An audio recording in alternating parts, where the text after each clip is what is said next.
video, I'm gonna walk you through some of the tools that I use when I put a cake together, and then I'm gonna show you alternatives that you probably already have in your home. So the very first thing is a piping bag. I use this piping bag to put my icing or my frosting in here, okay? So if you don't have a piping bag at home, you can very easily use a Ziploc bag, okay? And so you just stick your icing in here, and then voila, you have a piping bag at home. So this is easy to distribute your icing on your cake as you're assembling.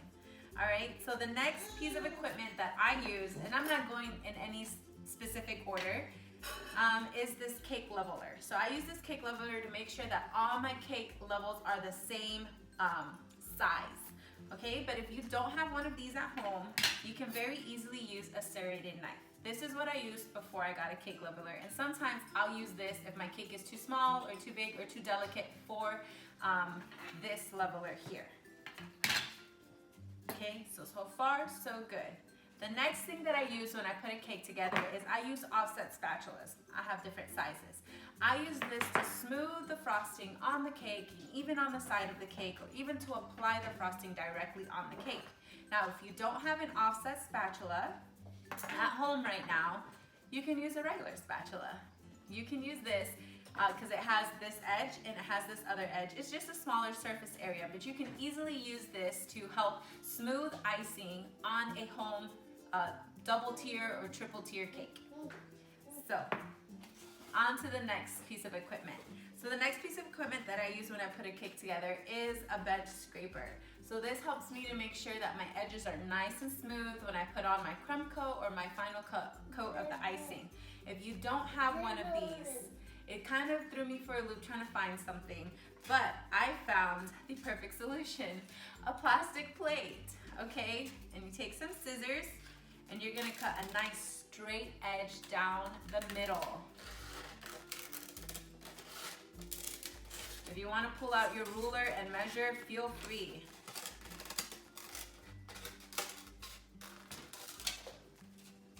Now, once you've cut a straight edge down the middle, you're going to cut a straight line down the bottom. All right, just like this. And you can use this to smooth the outside of your icing, similarly to how you would use a bench scraper.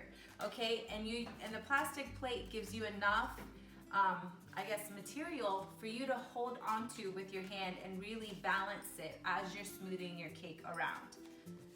So far, so good. All right, there's two more pieces of equipment.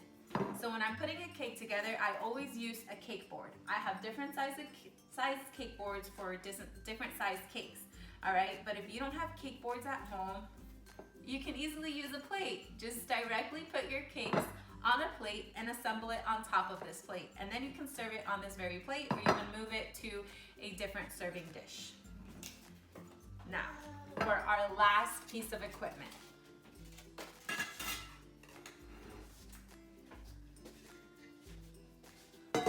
I use a turntable to assemble my cakes. This helps me when I'm icing my cake.